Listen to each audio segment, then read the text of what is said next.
I'm thrilled to welcome to our stage two members of our audience. So first of all, from Hybris, Brian Walker, from Forrester, Andy Hoar, and from Avial, Robert Howl, and from Emerson, Brad Budd. Gentlemen, come on forward. Come on, sit down. Any seat pick, see, we're going to use handhelds. Hi. Welcome back. Good. Now we're just expecting one more person.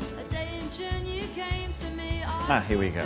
Hey, Brad, how are you? Good. Have a sit down, and thank you so much. Before we actually get into it, and we're going to keep this relatively short, people, I would love to know a little bit about our wonderful guests from the audience. So, Brad, why don't you start off? Just tell us, grab a microphone. Just tell us who you are, what you do, and what your organization does. You bet. Hi, I'm Brad Buddy, e-business and digital marketing manager within Emerson. Emerson Electric of St. Louis, not Emerson, the bad stereo company. Right. Thank you for pointing that out. Sorry if you're here. That's good. I work within a business unit of Emerson to deploy some e-commerce. Our business unit is part of the Emerson Process Management Platform. We serve industrial automation customers, typically in the oil and gas markets and chemical markets, air gas being an example of one of those. So we're bringing out some e-commerce capabilities to figure out how to serve all of those engineers that need our products and research our products and complement our sales channel, which is in most of the parts, mostly around the world, a direct sales channel, and they are all engineers. Wow. All right. That's quite a challenge.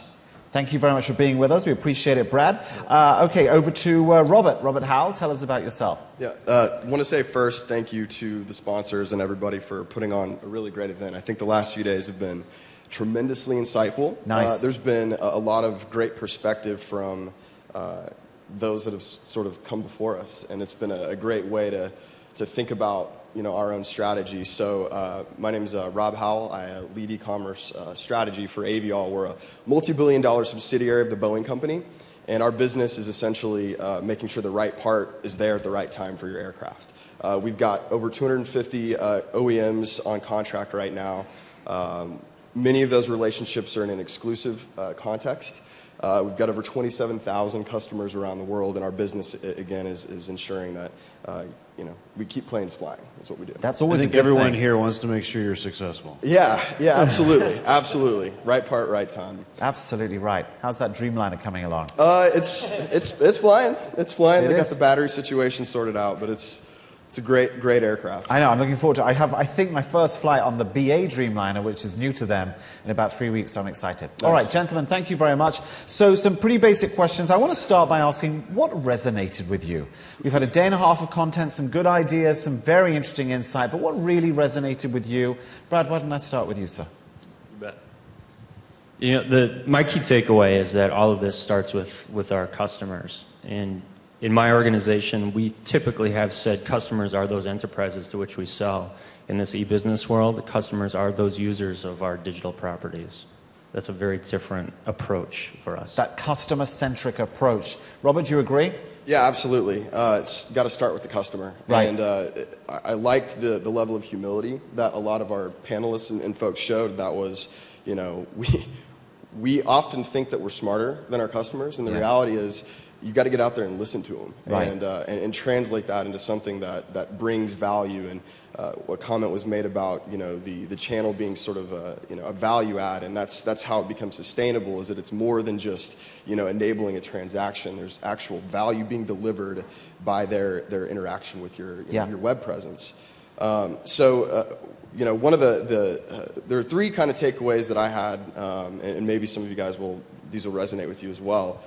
One of them was the idea, a great analogy yesterday from the panel, which was comparing the approach to strategy and funding not as a monolith but as pieces, right? And then selling that or getting buy-in across the organization.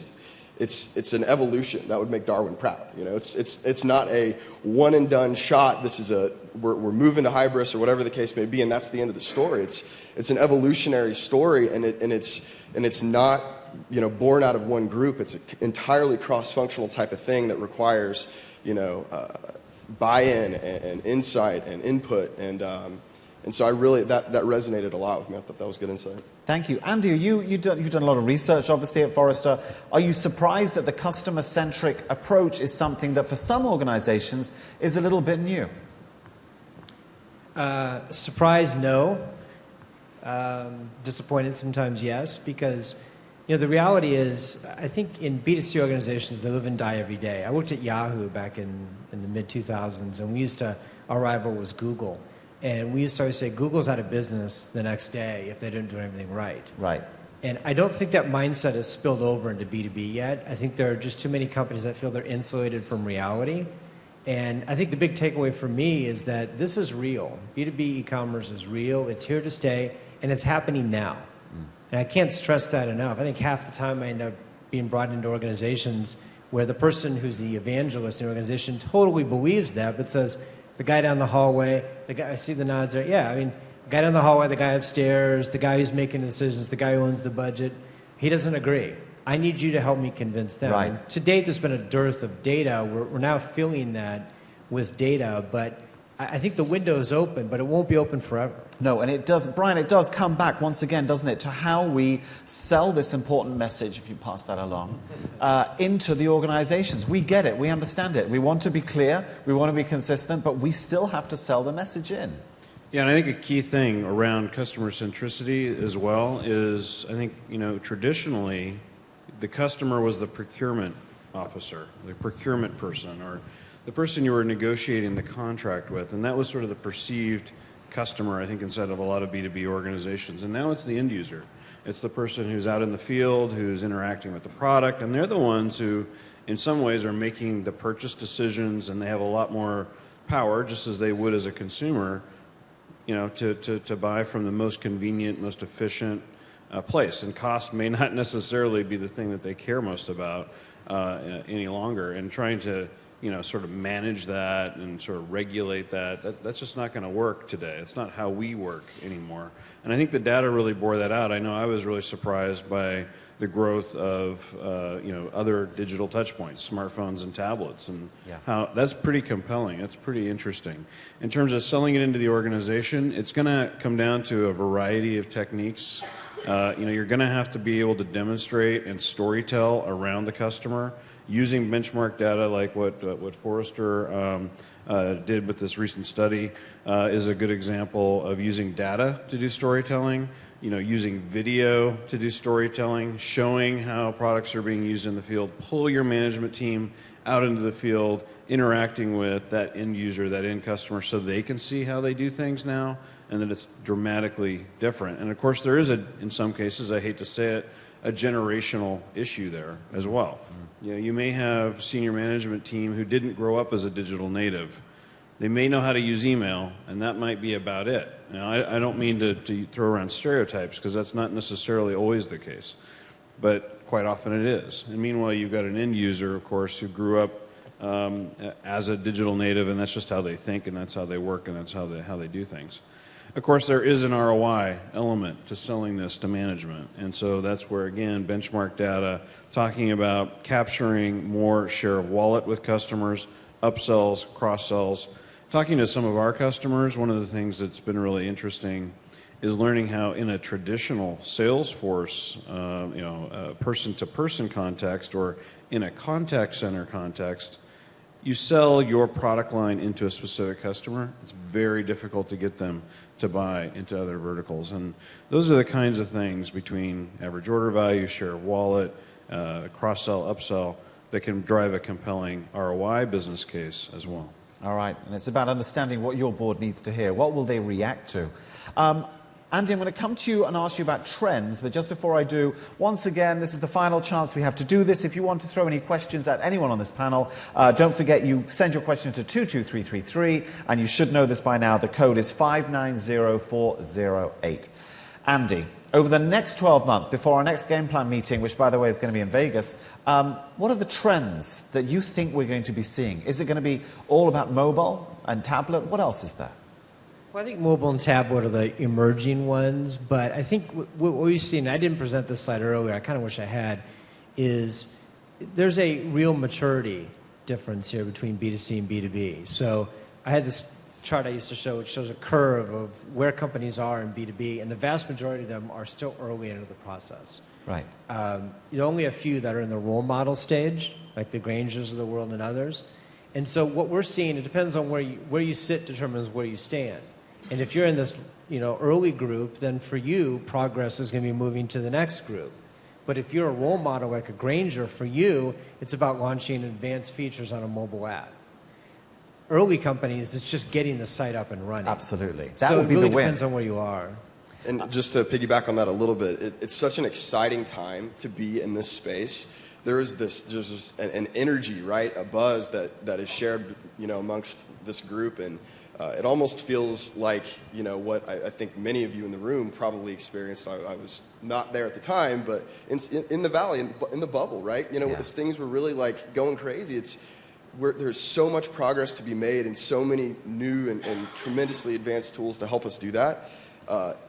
It's so fun, and it's so exciting, and it's a great time to be in this function, and regardless of industry, right? It's amazing. It's That's good to hear, and it's great to see that passion and engagement. Brian? I was going to say, you're on the right side of history. I mean, this is not going away. It's not a fad, obviously. And, I do believe that the disruption, will continue to accelerate. Today, it may be about launching and optimizing a website, and that's very important. And Andy, the research that you've done really shows how important getting started now is, because those companies that are 5-10 years into this, they're accruing market share at a pretty rapid rate. And so the time to start is now, even if it is starting with the basics. But then it's also educating the organization around how to set yourself up to continue to adapt as the customer becomes more digitally savvy, and perhaps other touch points or Internet of Things type concepts become important perhaps a few years from now. Let me move the conversation on slightly to our guests from the audience. There were a number of stories told on the stage. There was a lot of best practice shared. Are there any ideas that you thought, I'm going to try that, or at least I'm going to share that back at base? Anything that you're going to take with you in terms of best practice or stories? Brad? Thinking about a minute, customer segmentation is the one I'm going to bring back. The data that emerged as I was taking my notes is I know we have over 100,000 customers in our CRM system, which was talked about early in the show. And then I remembered we have over 1 million unique visitors to our web properties every year. So I'm asking the question, who are those other people? Right. And who's talking to them? So I'm going to go back with that story and help the organization to fill the answer. I'm not going to go provide the answer to them, and hopefully that'll help educate them towards this outcome. And at least your role then is to begin that conversation and to kind of wake people up as to what the potential is. Robert? Yeah, so I guess it's not so much a best practice, but more of an open question, and that is, how do we manage, or get the OEMs that we work with to provide us with information that enriches the content on the website and really is in their interest to share and allow us to further sell their product. And so there wasn't really a cohesive story there. That it was sort of asked in different ways, over the last day and a half. But there's not really a silver bullet to that. And it seems to be a brick by brick by brick approach, and not so much a silver bullet. And so that's something that we really have to figure out, because we've got a catalog right now, today, of over 2 million parts. 2 million parts. And many of those have minimal content associated with them. Right. And that's just not good enough. It's not even close to being good enough. And we have limited resources, as I'm sure many of you do as well.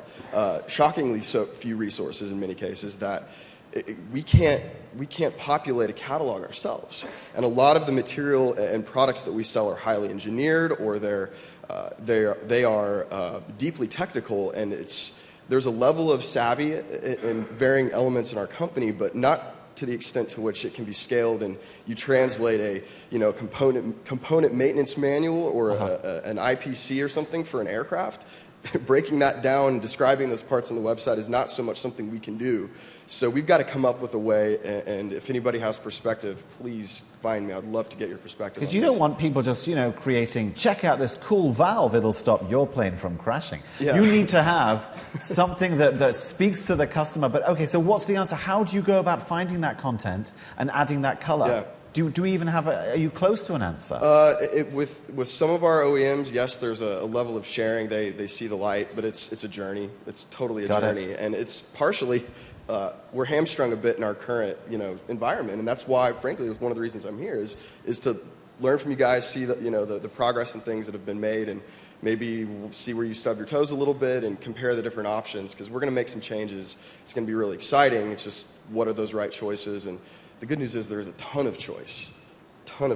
Excellent. Thank you. I mean, I think that a lot of wholesalers in the room who sell to retailers had to deal with this a number of years ago, which is the data requirements from the retailers significantly changed. The stakes went up, the formats became more standardized, and it was a requirement of doing business.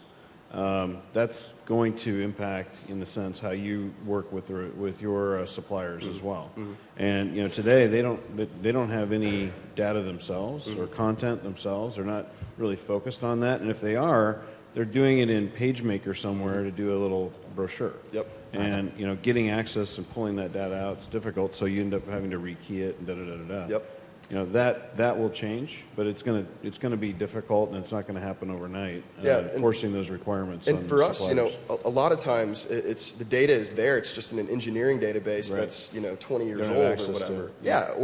Or they're just unwilling or unable to share it, or there's so many hurdles along the way when the end game is so clear. It's just how do you get around those or through those? Brian, while you've got the microphone, we were having a conversation before. One of the audience members came up to me and said, here's a question you need to ask. We haven't really had a chance yet. Some people will go, oh, I know the answer to that, but I think it needs to be talked about. A lot of people enjoy that customer connection when you have that bit of negotiation. You discuss the price list. You discuss the special discount or the special deal. This particular audience member's fear was that once you move to e-commerce, you lose that. And I know that you certainly have some response there. Well, first of all, I got involved in e-commerce, nearly 20 years ago because I didn't like talking to salespeople. Right. So maybe my perspective is a little wrong. No, I mean, I think the reality is, on an annual basis or quarterly basis or what have you, you may in fact have a salesperson out there talking to a customer about, in a negotiation, talking about the assortment, talking about pricing, talking about terms and conditions, and essentially establishing that contractual relationship, which will get loaded into a solution like ours. A price book, as we call it, for example, or very unique, maybe promotional, or maybe just contractual terms and conditions also associated with it. And that, in a sense, is that relationship. And of course, then that could turn into more of a self-service transactional opportunity as individuals inside that organization and what have you are taking care of things in a self-service fashion. Also, there's no reason why on the site you can't have an opportunity to get in touch with somebody. That could be a live chat, that could be a phone call, it could be a click-to-call, or it could be even I want to schedule time with someone to talk it over because maybe I do think I want to discuss the price. And then certainly in a high consideration purchase where maybe it is let's say it's a piece of equipment from GE Medical, for example, a client of ours. Certainly from a replacements part standpoint, you may not necessarily need that to talk to somebody unless you have a question. Maybe it's unclear. Maybe the content isn't accurate, and they have a question. So there by no means is this binary. I think that it is an omni-channel or multi-channel scenario we're looking at here. I think there's a tremendous amount of efficiency, and I do believe this is where the customer is going in terms of how they want to interact. But that does not mean that people won't still be very important. It's still going to be about the people. So plenty of opportunity for the interaction. And just to repeat a point made earlier today, it's not us pushing the customer there. The customers are going there. We have to be there for them. Can I add one thing that Brian makes a great point, that I think organizations are the ones that create the false choice between e-commerce or sales, because that's how they're structured. There's an e-commerce group and a sales group. You know who doesn't create the false choice? Your customers. Yeah. So really the answer here isn't either or, like Brian said. It's both. And so what's the optimal sort of amalgam of the two? And that's really where the art and the science is. And I think companies that have made a really successful transition, they're not taking that commission away from that salesperson. They're rewarding the salesperson for the activities that are happening in a self-service digital fashion, so that the salesperson is incented to train, educate, and share the opportunities around the digital channels. And I think that's a really important lesson. So it doesn't become an organizational construct. Yep. You've still got a legacy out there that may prove a little bit challenging, but in a sense, there isn't a lot of choice here. I think you have to be able to make those kind of moves and think about customer or trade area type of scenarios where the salespeople are incented to promote and educate around the web. Well, there was a great point made yesterday on one of the other panels by the gentleman from ATG, and that was, or American Tire Distributors, and that was, turn your inside sales folks into order makers and not order takers. Right. And so you do that by proving the value of what e-com can do and the self-service and all that, and you avoid this like internal channel conflict that exists, and that just harkens back to the whole concept of the buy-in across the organization, and where everybody sees or extracts value out of the solutions that we're bringing. And that's something that's especially relevant for a company like Aviall. We sell everything from parts for your CFM56 engine if you're Southwest Airlines, maintain those jet engines, all the way down to, if you're a small FBO, servicing Learjets or Cessna aircraft, in Oshkosh, and you need a fire extinguisher or, hand sanitizer or gloves or whatever. I mean, we have a massive catalog, and so there's so much lost opportunity for us today because of the non-value added, transactional things that and processes that could be automated or just shuffled somewhere else, maybe back onto the customer, and they might prefer that. Yeah. We just have to give them that option. So it's that's going to be something that when we go back to Dallas, we're going to think about how we make this pervasive, and it's something that everybody understands the value of and contributes to. All right, that's great. Andy, let's turn the conversation slightly. In your months and years of research, you probably come across things that companies do well, but I'd like to just briefly touch on where do people make mistakes? What are the big mistakes being made right now in B2B e-commerce that we need to be aware of? How much time do we have? Not too long. Go for the top couple. I think that the most important thing is to think about e-commerce as a separate entity within an organization. Somebody mentioned this yesterday. It's not. It's like, I remember somebody used to joke, marketing's not a department. Everybody's in marketing. Right. E-commerce is the same thing. If you're interacting, and the reason why is because you're interacting with customers, right? So you might not be buying something online, but you're certainly promoting something online or providing content for people to research online. So I think the biggest thing is to think about e-commerce as a department. I think the other thing is, and I'll be honest, I hear this a lot from clients, part of it out of the struggle of finding people and part of it out of, I think, a preference for wanting to do this, is they convert people internally from one department into the e-commerce group. So they'll find a guy in IT who likes to write code and they're like, hey, can you be in charge of e-commerce? Or they find a guy or a woman in marketing who likes to edit on the website. Hey, you'll be on the e-commerce team. And they don't know anything about e-commerce per se, and they're really steeped in sort of B2B. And I think, like Paul mentioned this yesterday, I think Paul Miller's a great example of this. I think the way to go, if you have a choice, is bring people in from B2C and train them on your industry versus the reverse. Because if you have people who know your industry but they don't know e-commerce, it's not as important as knowing e-commerce. Got it. All right, great words of wisdom. Brian, I'm going to try and round it up with you now. Everyone's going to head back to their offices all around the country. What do you think really should be top of mind now as they set up either the continuation of the journey or the start? Yeah, I mean, it's been talked about already. It's all about understanding the customer and telling stories about the customer, collecting data about the customer. I think your example of just a very simple question, around the delta between web traffic and what you're tracking in the classic CRM is a really compelling one. But I think this journey is going to have to really be about understanding the customer, telling stories about the customer, and sort of creating that provocative change. And I think in a lot of cases, and this isn't true just of B2B, by the way, we see lots of examples across many different industries, including retail, where there's this sort of mythological customer, there's this sort of like idea in people's heads as to who the customer is, and you just don't really understand them very well. Certainly not the changes that are happening. And even though we as consumers or as customers in a B2B context are already behaving differently, we're not really understanding or taking on board what that really means for the organization. So I think first and foremost, developing strategies around that, thinking about how to communicate within your organization and who you need to start socializing that with. Hopefully we've got some tools like the research that Andy did that can help with that.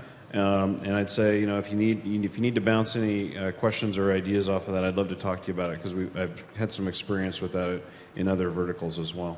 All right, I think we will bring it to a close at that point. To our wonderful audience members, thank you both for coming up very much. And of course, to Brian and Andy, thank you as well. Your final panel. Thank you, guys.